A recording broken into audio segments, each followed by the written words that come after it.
잠언 24장 8절부터 12절까지입니다. 악행하기를 꾀하는 자를 일컬어 사악한 자라 하느니라. 미련한 자의 생각은 죄요 거만한 자는 사람에게 미움을 받느니라. 내가 만일 환난 날에 낙담하면 내 힘이 미약함을 보임이니라. 너는 사망으로 끌려가는 자를 건져주며 살육을 당하게 된 자를 구원하지 아니하려고 하지 말라.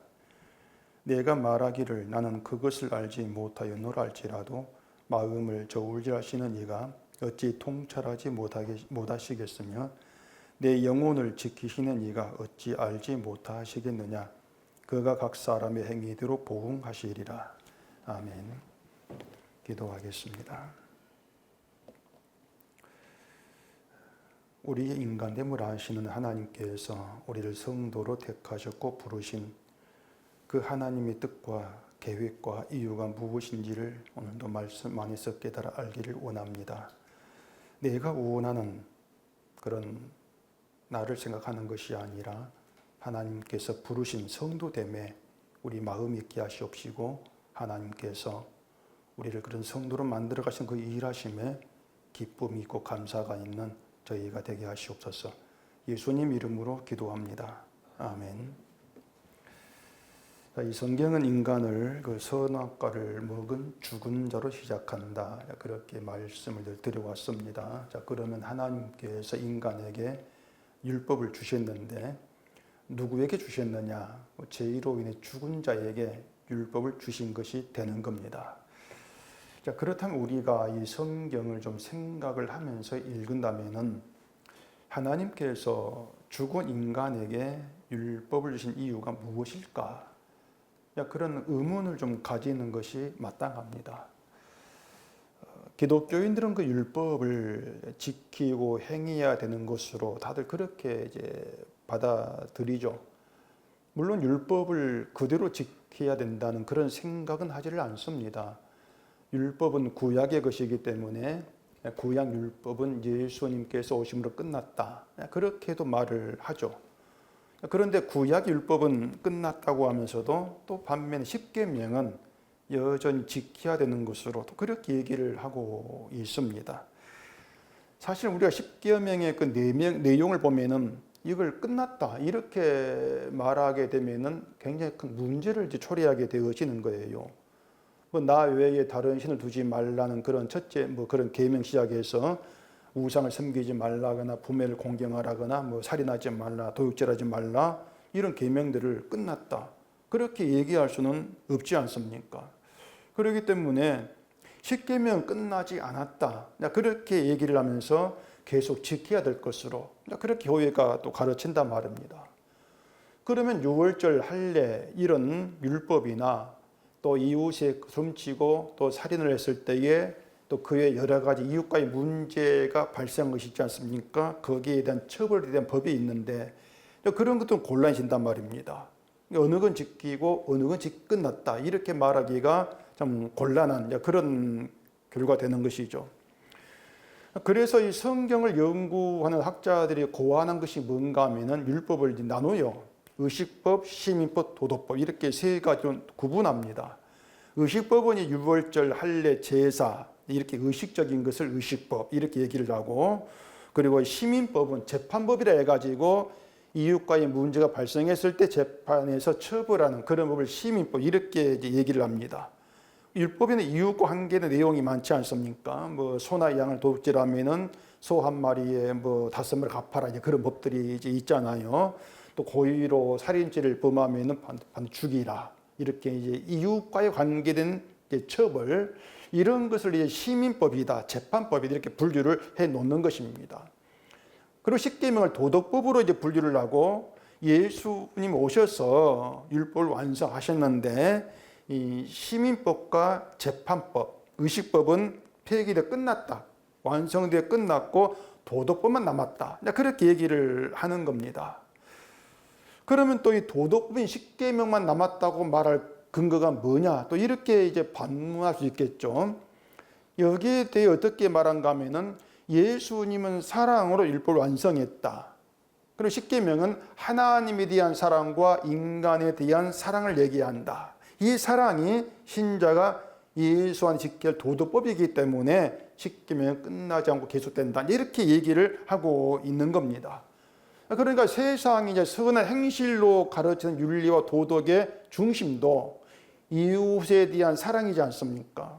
결국은 세상에 말하는 사랑을 성경이 말하는 이제 사랑과 동일시 해석을 하면서 그 도덕을 예수님의 십자가로 완성된 사랑을 실천하는 것으로 이제 그렇게 가르치고 있단 말입니다. 성경을 이제 그런 시각으로 보기 때문에 이 신약의 예수님 말씀이나 사도들의 그 전한 복음의 내용에서도 도덕적으로 보이는 것들은 신자가 실천해야 될 신앙의 덕목 이렇게 이제 얘기하는 결과가 되어지는 거예요. 가령 바울이 로마서에서 할 수 있고 너희는 모든 사람과 더불어 화목하라 그런 말이 있는데 이것을 이제 신자는 모든 사람과 불하면 안 된다. 화목해야 된다. 이것이 사랑이다. 그렇게 해석을 하죠. 그렇기 때문에 교인들에게 화목하는 것이 하나님이 기뻐하는 믿음의 행실이니까 서로 불화하지 말고 사랑하는 화목을 실천해야 된다. 그렇게 말하면 그걸 다 성경으로 다들 받아들이게 된단 말입니다. 화목하라는 걸 누구도 구약의 율법으로 그렇게 생각지를 않는 거예요. 화목은 예수님 보여주신 십자가 정신이다. 그 정신 따라서 이웃과 화목하는 것이 예수를 본받는 삶이다. 그렇게 안단 말입니다. 여기서 이제 사람들이 오해하는 것은 제사, 유월절 할례 그런 의식적인 것이나 또 시민법이라고 하는 율법에 규정된 재판 방식 그것을 따라 살지 않으면 율법을 따르지 않은 것으로 이렇게 알고 있단 말이에요. 실제로 기독교인들에게 당신은 구약 율법을 지킵니까? 이렇게 물으면 거의 다 난 구약 율법 안 지킵니다. 그럼 끝났습니다. 이렇게 다 답할 거란 말입니다. 결국 뭔가 하면 율법이 의미하는 게 뭐냐? 이걸 모르는 것이에요. 하나님이 죽은 인간에게 율법을 주신 이유가 무엇인가? 여기에 대한 의문을 이제 가질 필요가 있다고 말씀을 드렸는데 하나님께서 율법 주신 것을 바울은 죄를 알게 하기 위함 이렇게 말했지 않습니까? 그런데 죄를 알아서 됐어 이것이 아니에요. 죄를 안다는 것은 내가 죽은 자임을 안다는 것입니다. 그 의미예요. 내가 저주 가운데 있고 죽음에 있는 자다. 이걸 아는 게 죄를 아는 거예요. 결국은 죽은 자에게 율법을 주신 하나님 뜻이 뭔가 하면은 죽은 자로 하여금 자기 죽음을 확인하라는 겁니다. 자기 죽음을 확인하기 위해서 율법을 주신 거예요. 그러니까 죽음의 확인 용도, 그게 율법이라고 하는 거죠. 인간은 율법이 아니면은 자기가 죽은 자라는 것을 확인할 수가 없어요. 율법을 통해서 그 선을 행할 수 없고 말씀대로 따라갈 수 없는 이런 내가 죽은 자구나 이걸 확인할 수 있는 것이지 율법이 없이는 사람은 자기가 죽은 자기 죄를 깨닫지를 못합니다. 죽음 확인한다고 해봐야 몸이 죽고 뭐 세상을 떠나는 거 이게 전부라고 할 수가 있는데 선악과를 먹은 인간 죽음은 몸이 죽는 게 아니거든요. 몸의 죽음이 아니에요. 팔팔한 몸을 가지고 건강히 산다 할지라도 모든 날이 그 영혼이 죽음 안에 있다. 그게 인간 죽음이라는 것이죠. 모든 날이 죽음 안에 있다면 아무리 하나님 믿는다 하고 선을 행한다고 하면서 열심히 산다 할지라도 영혼은 죽음 안에서 지옥으로 가는 운명 그걸 두고 죽은 자 이렇게 얘기를 하고 있는 거죠. 이렇게 죽은 자에게 율법을 주셔서 자기의 죽음을 확인하게 하시는 것은 하나님께서 원하시는 인간, 하나님께서 불러낸 성도는 자기 죽음을 아는 자다. 그 뜻이란 말입니다. 늘 제가 말씀드려요. 이게 중요한 것이에요. 자기 죽음을 아는 자가 성도다. 때문에 믿음은 뭐냐? 믿음은 하나님 말씀을 지켜 행하는 것이 아니고 그 죽은 자가 아니잖아요. 행하는 것이 아니라 자기 죽음을 아는 게 믿음이다. 그렇게 계속 연결되는 것이에요. 죽은 자에게서는 하나님이 의롭다고 하실 만한 요소가 아예 나올 수가 없습니다. 나오지를 않습니다. 믿음도 우리가 시작할 수 없고 행할 수 있는 것도 없는 거예요. 이걸 우리가 분명히 명시해야 될 기준이란 말입니다. 자, 그러면 하나님이 우리를 자꾸 이렇게 왜 죽음을 아는 게 뭐가 중요해서 죽음을 아는 인간이 되게 하는가? 그 이유가 뭔가? 자, 하나님이 의로우실 예수를 믿게 하셔서 주의 피가 생명의 능력이 됨을 고백하는 자, 그러한 성도로 삼기 위해서 죽음을 아는 인간 되게 하는 겁니다. 결국은 죽음을 안다는 게 뭔가 하면은 예수의 피가 생명의 능력이 될 믿는 거예요. 죽음을 아는 인간이 그런 성도로 삼으시겠다고 하는 거죠. 아니, 십자가를 믿는 기독교인은 다 주의 피를 생명의 능력 고백하지 않습니까? 이렇게 이제 얘기할 수가 있는데, 물론 말은 그렇게 말할 겁니다. 기독교인들이 예수의 피가 생명의 능력입니다 말할 건데, 그 고백이, 문제가 뭐냐면 그 고백이 하나님 주신 믿음에 의한 고백이냐, 아니면 사탄의 유혹 가운데 있는 사람의 고백이냐, 이게 문제란 말이에요. 사탄의 유혹 가운데 있는 자랄지라도 예수의 피가 내 구 능력이면 말은 할 수 있단 말입니다. 얼마인지. 그런 말이 나올 수가 있는 거예요. 그리고 믿음이냐 사탄의 유혹이냐, 이걸 구분할 수 있는 것은 믿음의 행함, 그러니까 선한 행함을 나에게서 나올 수 있는 것으로 보느냐, 아니면 아예 자기를 그럴 가능성이 없는 대로 보느냐, 이렇게 드러나게 되어 있습니다. 그러면 이제 하나님께서 악하게 보시는 것이 무엇인지가 분명해지는 것이죠. 하나님이 악하게 보시는 것은 인간 행실이 아니에요. 행실이 아니고 사탄의 유혹에 따라서 나에게서 행함, 믿음과 선한 행실이 나올 수가 있다고 생각을 하고 내 행함으로 선한 믿음의 사람이 되려고 한 이 모든 것이 하나님 보실 때는 악한 거예요. 그것이. 그걸 악행, 이렇게 말한단 말입니다. 결국에 율법에서 도덕법이라는 걸 따로 뽑아내어서 그걸 실천하는 것을 믿음으로 여기고 그 믿음 복을 받고 구원을 받는다. 이 모든 게 하나님 보실 때 악행이죠. 그것이 결국에는. 그게 악함이란 말입니다. 그렇게 하나님의 생각과 우리의 생각은 전혀 다른 길에 있습니다. 완전히 달라요. 근데 사탄은 하나님이 인도하신 길을 가리고 이제 방해를 하면서 사탄이 제시하는 것을 바른 길로 그렇게 착각을 하게 만드는 거죠. 이제 그게 사탄의 유혹인데, 이런 사탄의 유혹이 인간 역사에 시작이 되었고 세상 끝날까지 그 유혹은 계속됩니다. 그리고 인간은 그 유혹을 이길 수 없는 자로 존재를 해요. 이길 수가 없어요, 인간은. 근데 또 문제가 뭐냐면은 그 인간이라고 하는 것이 사탄의 유혹을 감지를 못합니다. 알지를 못해요. 그 이유가 뭐냐면은 그 유혹이라고 하는 것이 먹음직하고 보암직하고 지혜롭게 할 만큼 탐스러운 거 다가와요. 사람은요, 먹음직하고 보암직하고 탐스러운 것을 거절을 못합니다. 그거 인간이에요. 그게 나에게 해가 안 되는 것이거든요. 그래서 거절을 못해요. 해가 되는 것이면 거절 안 돼. 해가 되지 않는 거 거절을 못하기 때문에 사탄의 유혹, 보암직하고 먹음직하고 탐스럽게 하는 걸 유혹하는, 이걸 인간은 거절을 못해요. 떼어내지를 못하죠. 그런 인간의 존재됨 우리가 좀 이제 생각하면서 본문을 이제 보셔야 하는 것입니다. 8절 봐보십시다. 악행하기를 꾀하는 자를 일컬어 사악한 자라 하느니라. 여기 악행, 사악이란 단어가 나오는데, 사람들은 늘 그렇습니다. 악행, 사악, 이러한 그 말을 자꾸 인간 관계에서 생각을 하고 판단을 합니다. 이웃에게 해를 입히는 것은 악행이다, 이렇게 하죠. 사악하다는 것도 인간에게 해가 되는 것을 막 무시하고 자기 이익만 챙기려고 하는 그런 어떤 성품, 속성, 이런 것을 사악해, 이렇게 생각을 하지 않습니까? 그런데 자, 성경에서 처음에 악행이 등장했어요. 그 처음에 악행이 등장을 보면은 인간과 인간 관계가 아니라 뱀과 인간의 관계입니다. 악행은. 그게 악행 시작이에요. 뱀이 인간에게 선악과를 먹도록 유혹했는데, 그 유혹이 뭐냐면은 인간을 해롭게 하려는 것이 아니에요.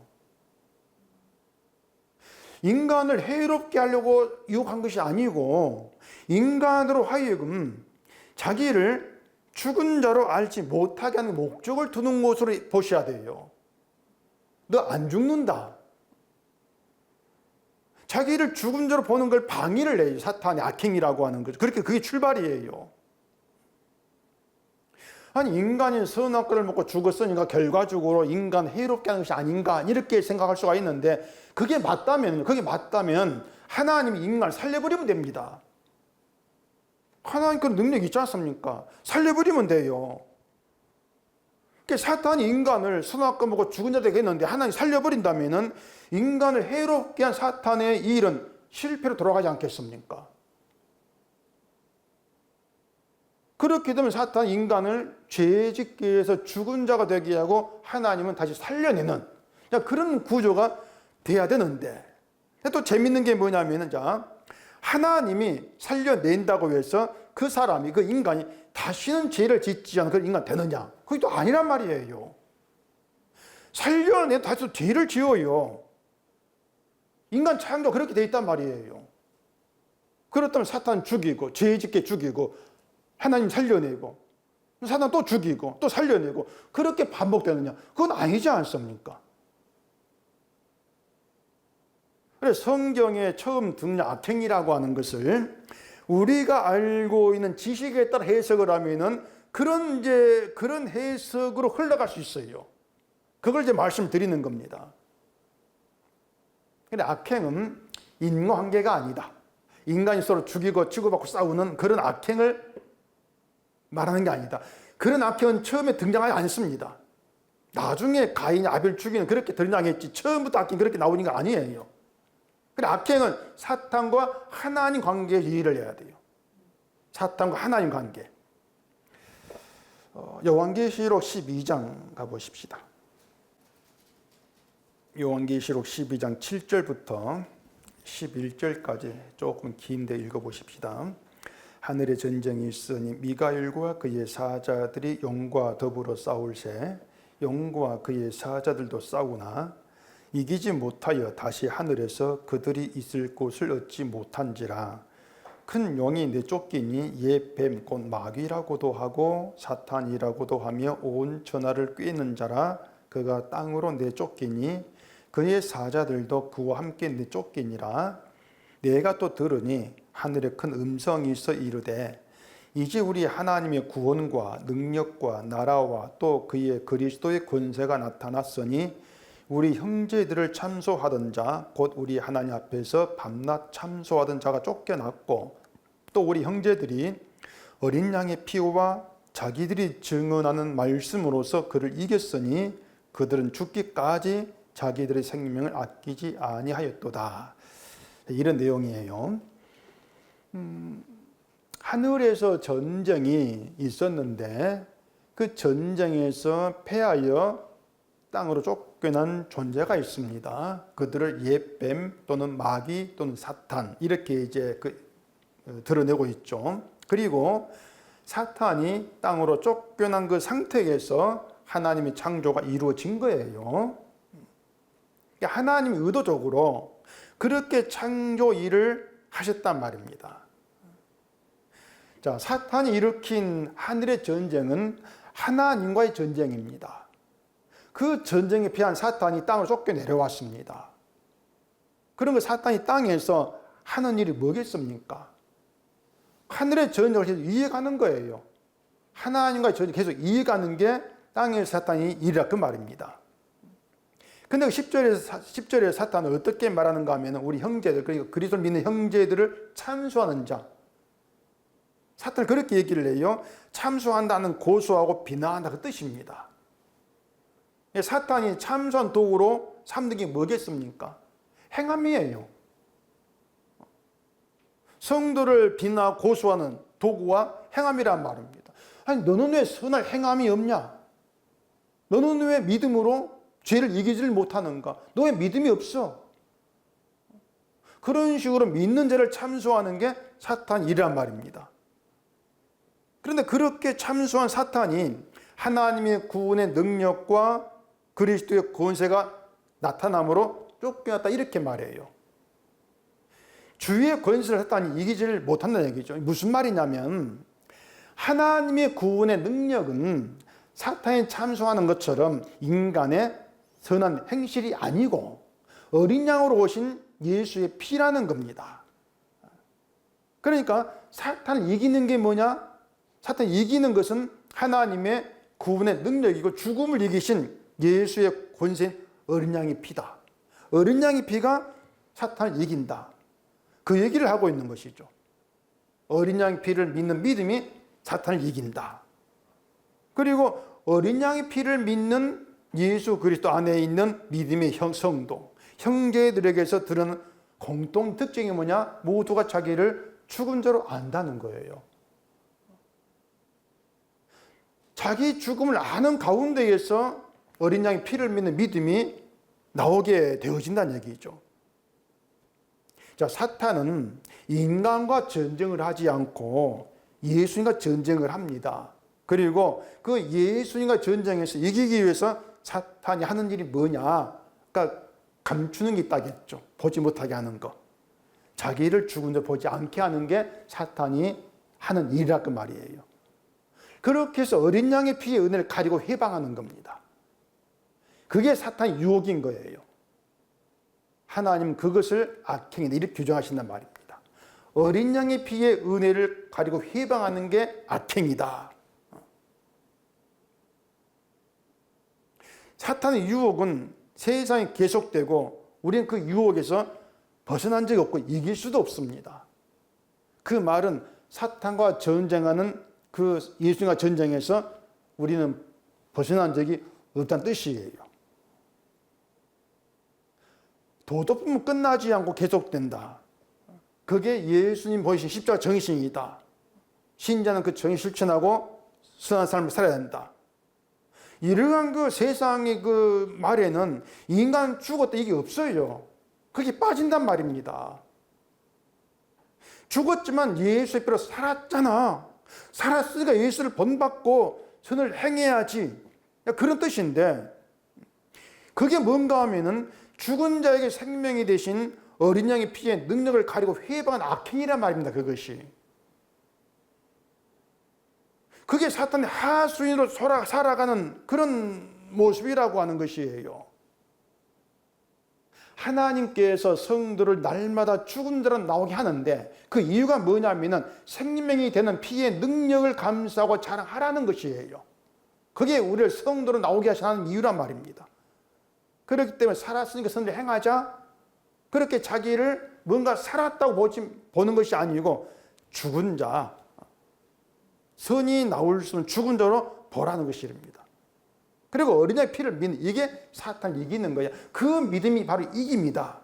그게 성경에 얘기하고 있는 것이란 말이에요. 네가 이기려 하지 말라는 것입니다. 근데 교회는 교인들에게 하나님은 선하신 분이야. 사랑이시다. 그러니까 네가 선을 향하여 이것을 사랑하는 것이 하나님 기쁨이 된다. 믿음이다. 이를 가르치고 있다면은 결국 교회가 사탄의 유혹을 따르는 악행을 행하는 사악한 곳이 되는 것이에요. 예수님은 누가 더 착하고 누가 더 믿음이 좋은가 이걸 보시고 상을 내리고 복을 주기 오시지를 않았습니다. 예수님이 인간 손에 붙들려 죽임을 당하신 것은 모든 인간이 구원받을 자격이 없는 저주와 죽음의 자리에 있음을 증거하는 것이에요. 그것이. 그게 예수는 죽음이에요. 그래서 하나님 택한 자에게 믿음을 주시는 것도 죽은 자의 자리에서 예수님의 피의 능력을 믿게 하기 위함이라는 것입니다. 그게 믿음이란 것이죠. 그런 믿음으로 선한 자가 되고자 하는 믿음이 아니고 어린아이 피를 해방하는 악행이라는 걸 드러내시는 거죠. 저도 10절 가보십시다. 내가 만일 환난 날에 낙담하면 내 힘이 미약함을 보임이니라. 자기를 죽은 자로 보지 않는 사람들, 또 어떤 선을 행하고 믿음으로 살자 자꾸 이렇게 생각한 사람들이 이런데 어떻게 보는가 하면은 환난 날에 낙심하지 맙시다. 그리고 믿음의 힘에 강함을 보입시다. 그런 뜻으로 본단 말입니다. 환난에서도 낙심하지 않는, 그게 강한 믿음의 힘을 보이는 것, 그걸 믿음이 있는 것으로 그렇게 받아들이는 것이에요. 그러니까 그런 사람들이 시작은 미약하여서 나중은 창대하리라, 이런 말을 하나님께서 주신 말씀으로 그렇게 이제 생각하는 것이죠. 그런데 보세요. 환난 날에 낙담하지 않을 사람이 있느냐? 없습니다. 절대 환난 날에 낙담하지 않을 사람이 없어요. 낙담하지 않는다면 환난이 뭔가 견딜만 하겠죠. 견딜만 하니까 낙담하지 않는 것이지, 욥 같은 환난에서 낙담하지 않을 사람 누가 있겠습니까? 아무도 없습니다. 근데 우리는 욥이 당한 환난에 비하면 정말 세 발의 피 중에 피라고 할 수 있는 조그만 일에도, 정말 사소한 일에도 우리는 낙담하고 살아가지 않습니까? 그게 우리의 실제 모습이잖아요. 10절이 뭐냐 하면은 그렇게 환난에 낙담하는 미약한 힘없는 너를 보라는 것입니다. 환난 날에 낙담하는 미약한 힘없는 자가 바로 너다, 그 얘기라고 하는 것이에요. 그럼 하나님 우리에게 환난 주신다? 환난 왜 주실까? 그 이유가 뭐냐면은 우리의 힘이 미약하다는 것을 보게 하기 위함이다. 우리는 그렇게 보면 되는 것이죠. 욥의 환난도 그런 겁니다. 욥의 환난도 환난 통해서 욥의 그 미약함, 그걸 보게 하는 것이에요. 근데 욥이 환난 있기 전에는 막 자기가 죄를 이기면서 잃지 않고 힘을 쓰면서 그 가운데에서 여호와를 경외하는 정말 힘 있는 믿음의 그런 자를 자기를 받지 않습니까? 그렇게 그 온 사람들의 칭찬받는 믿음 있는 그런 가운데에 자기를 미약함을 보지를 않아요, 욥은. 근데 그 환난을 통해서 욥, 너 미약해? 넌 아무것도 모르잖아. 너 미약한 자야. 그 가운데에서 회개가 나오게 하는 거예요. 특별 제 가운데 앉아서 정말 그 아무것도 아닌 그런 자로 자기를 보게, 회개가 나오게 한단 말입니다. 그게 환난 이후예요. 우리가 인생을 살아가면서 정말 내 뜻대로 안 되는 그 일 하나하나 속에서 낙심하고 왜 이럴까 실망이 되고 화가 나고 불만이 생겨, 이런 우리의 그 실제 모습들, 그런 것들 속에서 정말 미약한 자구나, 평소 내가 주를 믿는다고 여겼던 모든 게 이게 거짓이구나, 힘없는 자구나, 이걸 알라는 겁니다. 미약함을 알고 힘을 기르라거나 뭐 하나님 힘을 구하라, 이게 아니에요. 하나님을 위해서 아무것도 할 수 없는 힘 없는 미약한 자다, 나약한 자다, 이걸 제발 좀 알고 그걸 아는 가운데에서 예수의 피의 능력이, 피가 능력이 되면 믿으라는 것입니다. 예수의 피가 너의 능력이다, 그걸 믿으라는 것이에요. 그러니까 하나님 우리를 능력 있는 대로 만들지 않습니다. 주의 능력을 믿게 하는 것이지, 그게 너 이기면 된다, 이렇게 말씀하는 것이지, 너 주를 믿고 능력 있는 자가 돼, 그게 없는 거예요.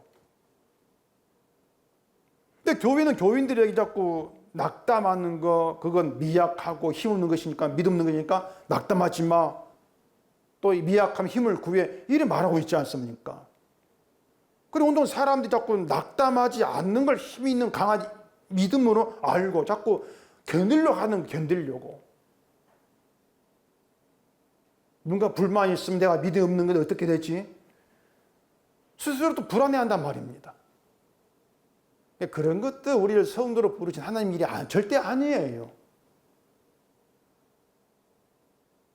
성도는요, 내가 일하는 것이 아니고 하나님이 일하신다, 이걸 아는 사람이고요, 그 하나님이 일하심이 감사가 되는 사람입니다. 그게 성도입니다. 절대 내가 이렇게 이만큼 일했습니다, 내가 한 걸 들고 하나님께 나가는, 그게 악행이라는 것입니다. 왜 악행이냐? 어린 양의 피의 능력을 해방하는 거니까. 그게 악행이 되는 것이에요. 나도 일하고 하나님도 일하는, 그게 아니고요. 다시 말씀드리지만 우리는 예수님이 가신 십자가의 길을 따라갈 수 없는 미약한 자인데, 하나님이 그런 나를 예수 있게 하셔서 예수의 십자가를 증거하는 도구로 사용하신다. 그 하나님의 일이 감사가 되는 사람이다. 그렇게 아시면 돼요.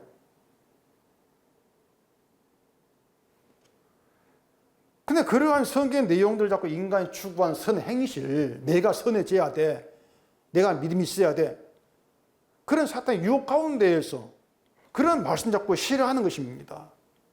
자꾸 밀쳐내는 거예요. 그런 유혹을 모르는 자죠, 결국에는. 또 11절 봐보십시다. 너는 사망으로 끌려가는 자를 건져주며 살육을 당하게 된 자를 구원하지 아니하려고 하지 말라. 구원하라 그 뜻이죠. 구원하라는 것인데, 자, 말한 것처럼 십계명을 도덕법이라 하면서 도덕을 실천해야 돼, 이렇게 말하는 것은 선을 지향하는 것이고 선을 행해서 선한 사람이 되는 것을 믿음으로 아는 그런 이제 말이죠. 자, 그러면은 보십시다. 사망으로 끌려가는 자를 건져주고 살육을 당하게 된 자를 구원하는 게 선한 것입니다. 맞죠?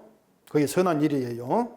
아니하지 하지 말라. 그 말은 어떤 경우에도 뭔가 죽음에 끌려간 자, 죽음 위기에 처한 자를 구원하는 것 진정으로 그게 정말 선을 마음에 두고 선을 행하는 것이 그 뜻이란 말이에요. 어떤 상황에서도 구해라 그 말입니다. 구해줘라. 그게 선한 거니까.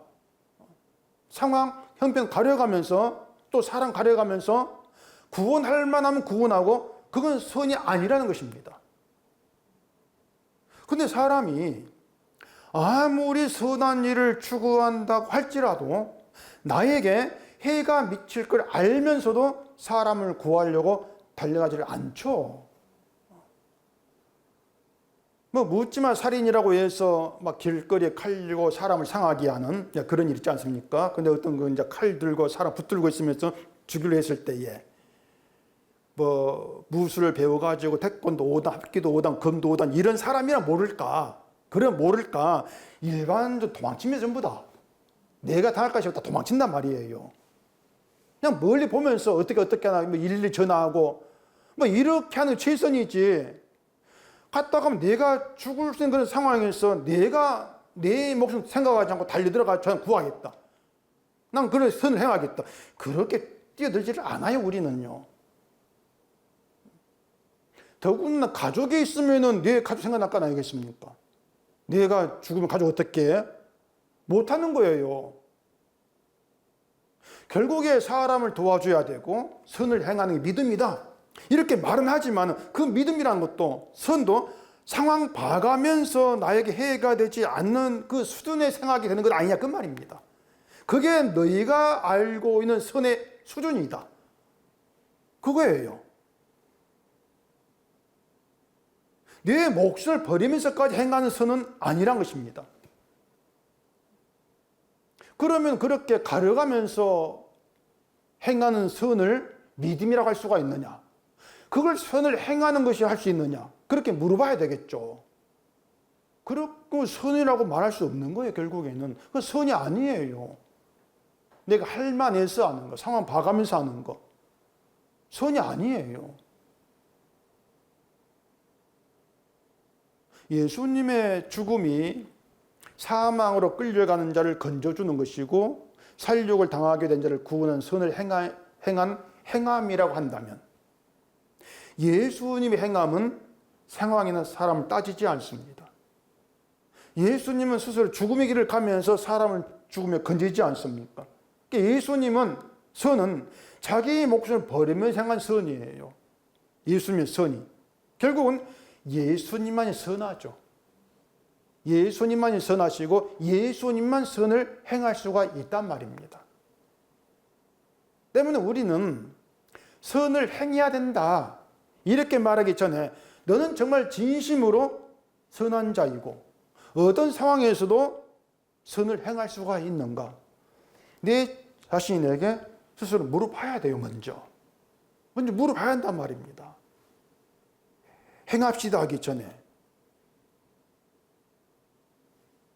이런 말도 뭐냐면 선을 행하지 말라 그것이 아니고요. 우리가 하는 모든 일은 선하다고 말할 가치가 없다는 걸 알라는 것입니다. 뭘 해도 예수님의 선 앞에서 내 걸 선하다고 내놓을 수 없어. 이걸 알라는 것이에요.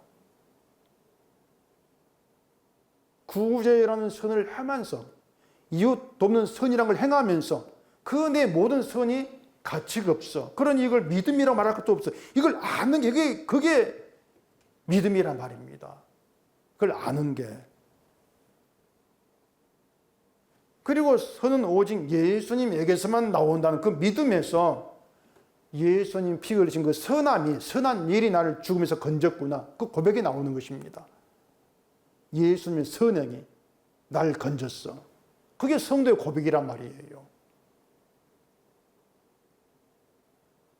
그러니 말씀드린 것처럼 하나님께서 우리 성도로 부르시고 믿음 주신 것이 뭔가 하면은 그 나의 그 죽음이라는 그 자리에서 선이 나올 수 있는 그 자리에서 예수님의 선한 보고 그 선함이 내게 감사가 되는 늘 그런 성도로 붙들어 놓으시겠다는 것입니다. 그 의도를 우리가 놓치면 안 돼요. 그게 분명히 우리에 세워져 있어야 돼요. 아, 이게 우리를 성도로 부르신 하나님의 뜻이구나, 의도구나. 이걸 분명히 아셔야 돼요. 또 12절 봐보십시다. 내가 말하기를 나는 그것을 알지 못하였노라 할지라도 마음을 저울질하시는 이가 어찌 통찰하지 못하시겠으며 내 영혼을 지키시는 이가 어찌 알지 못하시겠느냐. 그가 각 사람의 행위대로 보응하시리라. 이게 무슨 말인가 하면은요, 사람이 이제 구원이 되는 선한 일을 알지 못해서 내가 선을 행하지 못했습니다, 이렇게 핑계한다 할지라도 마음을 보시고 저울질하시 판단하시는 하나님이 우리가 어떤 인간인가를 알지 못하겠냐고 하는 것입니다. 예를 들면 부자 청년 예수님께 무슨 선한 일을 하여야 영생 얻을 수 있습니까? 물었단 말입니다. 영생을 얻게 하는 선한 일을 가르쳐달라, 그것이었죠. 그 청년은 선한 영생에 대한 선한 일을 자꾸 모르는 입장에서 나온다는 것이에요. 난 선한 일을 모릅니다, 가르쳐주세요, 이런 입장이란 말입니다. 근데 예수님은 이미 인간이, 그 청년이 선한 일을 행할 수가 없다는 것을 이미 통찰하시죠. 그게 인간 마음이랑 예수님이 통찰하신단 말입니다. 그래서 인간이 선을 행하고자 해도 행할 수 없다는 것을, 너 소유를 팔아서 가난한 자를 주고 날 따라, 그 말씀을 드러내는 거예요. 선을 알면 행할 수 있냐? 그래, 이게 선이야. 다 팔아라. 다 주고 날 따라라. 결국 그 청년에게 너 이렇게 할 수 있냐 어떤 기대를 거는 것도 아니고요, 해 바라는 것도 아닙니다. 그 청년, 인간의 그 마음을 알기 때문에 뭐 네가 선을 행하겠다고? 알면 할 수 있다고? 이거란 말이에요. 그런 말씀들이 분명히 하는 게 뭐냐면은 결국 인간이 행하고자 하는 거, 그건 자기를 모르는 것이고 그게 뭔가 나 저주가 된다, 그 말입니다. 이게 답은 그거예요. 인간이 자꾸 행하고자 하는 것은 인간 자기의 마음, 그 속을 모른다는 겁니다. 자기를 모른다. 그게 저주가 된다는 거예요. 자기를 모른 자이기 때문에 예수를 믿을 수도 없다는 겁니다. 근데 인간이 나면서 자기를 아는 자로 나오겠습니까? 아니지 않습니까? 자기를 모른 자로 날 때부터 인간은. 그래, 하나님께서 믿음을 주셔서 내가 어떤 자인가 알게 하시고 그 인간으로 예수님이 행한 일을 믿게 하신단 말입니다. 그렇게 주님의 일만 자랑하게 하는 거, 이게 성경의 처음부터 마지막 흘러간 내용인데, 이게 사람 자꾸 자기 행함에 초점을 두기 때문에 그 성경을 보지를 못하는 것이에요. 그러니 뭐가 저주가 되는가 또 그 내막도 알지를 못하죠. 다시 말하지만 인간이 행하고자 하는 모든 건 저주가 됩니다. 의로 나오는 건 아무것도 없습니다. 다 저주가 돼요. 저주가 된다면은 각 사람의 행위대로 보응하신다? 그런 그 보응은 저주일 수밖에 없습니다. 각 사람의 행위가 저울질 당해가지고 누구는 의가 되고 누구는 뭐 심판이 되고 그게 갈라지지가 않아요. 모든 인간의 행위대로는 저주밖에 없어요. 또 베드로전서 1장을 한번 보십시다. 베드로전서 1장 17절입니다. 외모로 보시지 않고 각 사람의 행위대로 심판하시는 이를 너희가 아버지라 부른즉 너희가 나그네로 있을 때를 두려움으로 지내라. 너희가 알거니와 너희 조상이 물려준 헛된 행실에서 대속함을 받은 것은 은이나 금같이 없어질 것으로 된 것이 아니요 오직 흠 없고 점 없는 어린 양 같은 그리스도의 보배로운 피로 된 것이니라. 자, 이렇게 그 행위로 심판하신다. 뭐 이런 이제 말에서 이 사람들은 자꾸 자기 행함에 희망을 두려고 하는 겁니다. 뭐냐면, 자, 하나님은 행위로 심판하시니까 내가 악을 행하지 않고 선을 행하면 내가 행한 선이 천국으로 가게 되지 않겠는가. 그렇게 자기 행함에다가 희망을 둔단 말입니다. 내가 바르게 하면, 내가 잘하면 되지 아니할까. 근데 그렇게 자기 행함에 희망을 두는 것이 어린 양의 피로 되어진 구원을 믿는 게 아니라는 것입니다. 그게 믿음이 아니다는 것이에요. 아까 얘기한 것처럼 사탄이 하늘에서 했던 전쟁을 땅에서도 벌리는데 그 전쟁에 하수인 되어 가지고 놀아나는 그런 것에 지나지를 않는단 말입니다. 베드로가 하는 말이 뭐냐면은 조상이 물려준 헛된 행실, 아담으로부터 나온 행실이라 그 말이에요. 헛된 행실에서 대속함을 받은 것은 어린 양 같은 그리스도의 보배로운 피로 된 것이다. 다 아는 내용이라 생각할 겁니다. 우리 다 알고 있지 않습니까? 헛된 행실이 아니고 어린 양의 피다. 근데 사람들은 헛된 행실 말하니까 그럼 내 행실을 고쳐서 헛되지 않은 행실 되면 되지 않겠는가, 이렇게 나오는 거예요. 그럼 그 행실이 어린 양 보태 합해져 가지고 뭔가 더 구원에 능력되지 않겠는가, 이런 생각을 한단 말입니다. 아까 요한계시록에서 참소한 사탄이 예수님의 권세 앞에서 쫓겨난다고 했습니다. 그 권세가 피의 권세거든요. 인간의 행실이라고 해서 인간의 행함은 예수님의 피의 능력, 권세 앞에서는 쫓겨날 것밖에 안 돼요. 쫓겨날 거리밖에 안 돼요. 어떤 행실도 예수님의 피의 능력 앞에서는 쫓겨나는 행실입니다. 헛된 행실입니다. 이게 분명한 성경입니다. 결국 하나님은요, 창세 전부터 이미 구원의 능력을 예수 그리스도의 보배로운 피로 세워놓고 시작을 합니다. 그게 창세 전에 세우신 하나님의 구원의 원칙입니다. 이렇게 구원의 능력이 어린 양의 피에 있다. 이게 성경의 시작으로 되어지면은 그 어린 양의 피, 예수님 피를 해방하는 모든 게 악행이 될 수밖에 없죠. 다 악행이에요. 하나님의 아들이신 예수의 피, 그걸 해방을 해, 그걸 가린다고? 그것보다 큰 악행은 없습니다. 다 악행이에요. 용서받지 못할 악행이죠.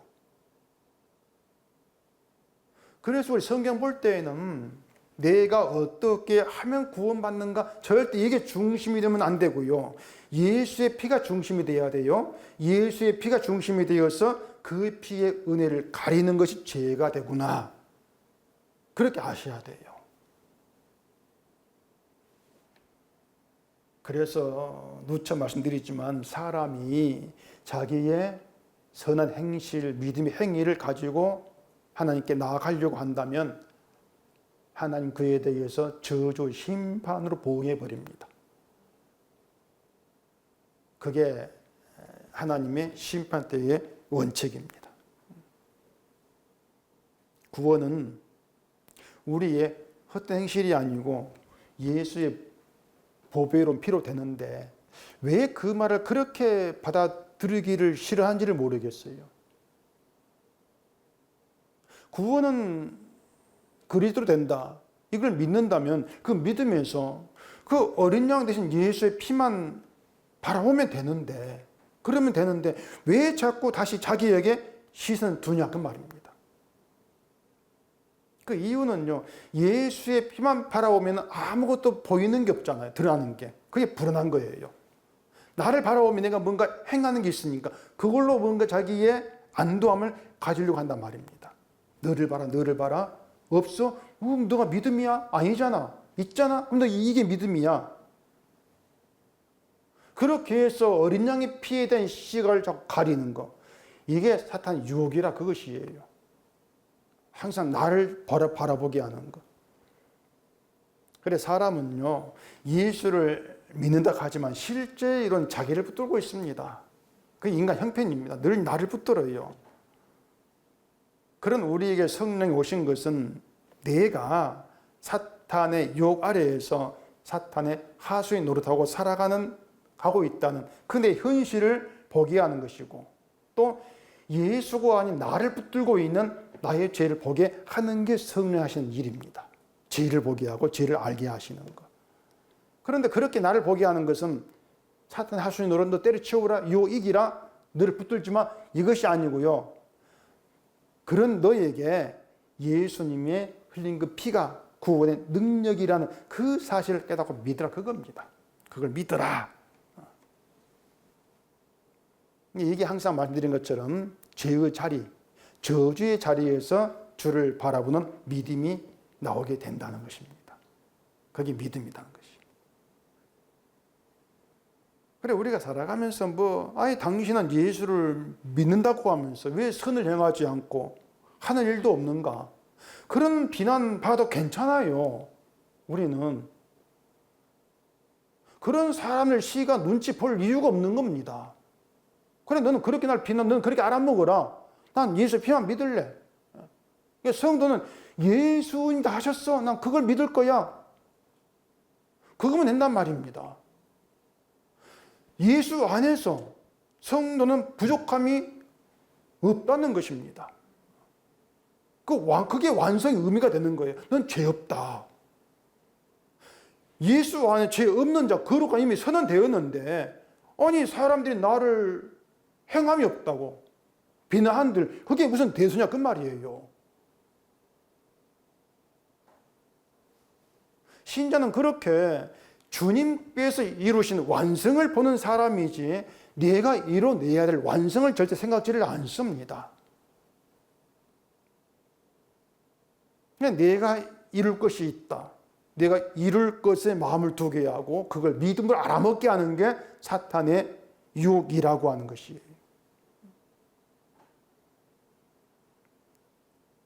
앞으로 돌아가서 9절 보십시다. 미루는 자의 생각은 죄요. 거만한 자는 사람에게 미움을 받느니라. 제가 지금까지 말씀을 드린 그 하나님의 뜻, 성경의 그 말씀의 의미, 의도를 우리가 모르면 자꾸 이런 내용들을 나를 자꾸 고치라는 뜻으로 듣게 되어져요.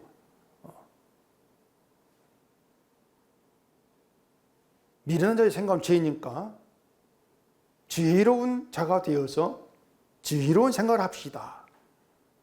그런 생각을 하게 될 것이고요. 거만한 사람 미움받으니까 거만한 자가 되지 말고 겸손하게 됩시다. 그렇게 자기를 고치는 것. 나보고 너의 잘못된 고치라. 그런 성경의 말씀으로 받아들인단 말입니다. 여러분 성경에는요. 행실을 고치란 말이 없습니다. 우리가 행실을 고쳐가지고 의가 되는 게 성경에 없잖아요. 술 먹고 술 주정하고 이런저런 나쁜 행실을 여기는 거, 그런 것들을 고친다고 해서 그러면 사람들에게 당신 변해 이런 말을 듣겠죠. 하나님께는 아니라니까요. 하나님께 네가 변했구나. 그런 어떤 그 칭찬 그게 없어요. 그건 고치는 게 아니란 말입니다. 잠언의 지혜는요, 우리를 미련하 이렇게 말하는 것은 미련을 고치라는 것이 아니고 미련한 자의 자리로 오라는 것입니다. 미련한 것, 이게 네가 있을 네 자리야. 그게 잠언이에요. 그게 지혜라는 것이에요. 지혜.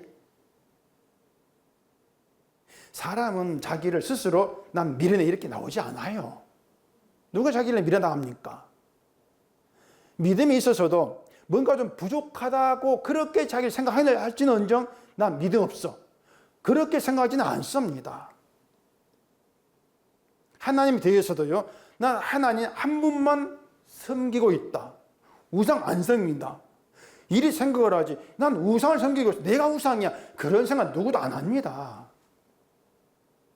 그렇기 때문에 나를 조금만 고치면은, 내 믿음을 조금만 좀 보완을 하면은 좀 더 내가 바로 강한 믿음의 사람 될 것이다.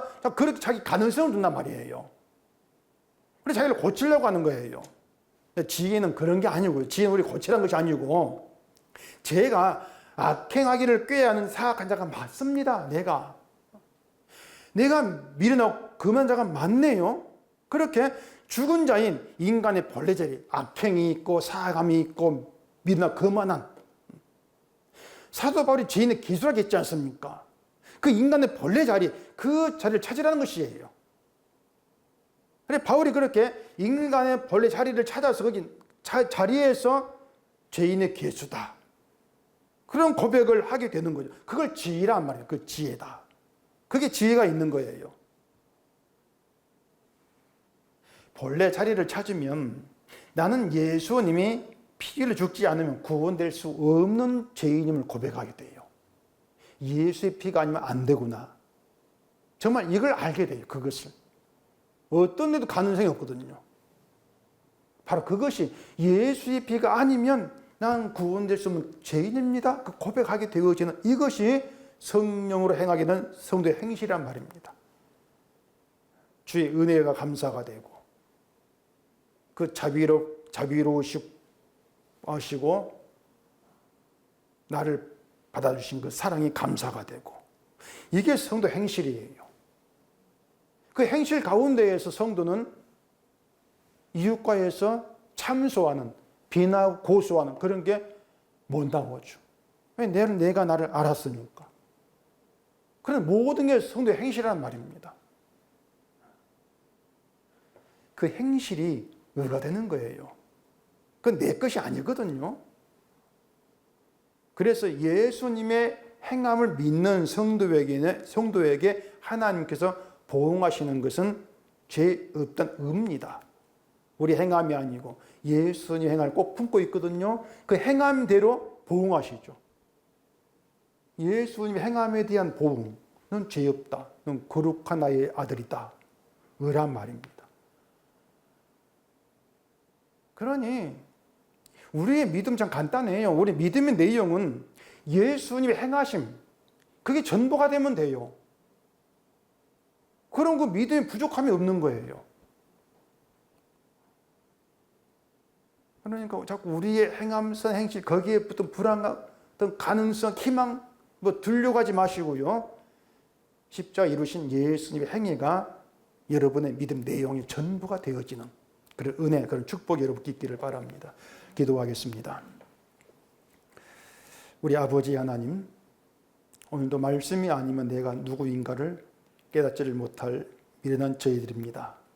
오늘도 말씀 안에서 인간의 본래 자리가 무엇인가를 깨달아 알게 하시고, 저 죽음의 저 자리에서 어린 양의 피로 이루신 주의 행함, 주의 선함에만 우리의 모든 희망, 믿음을 두는 저희가 되게 해주시옵소서.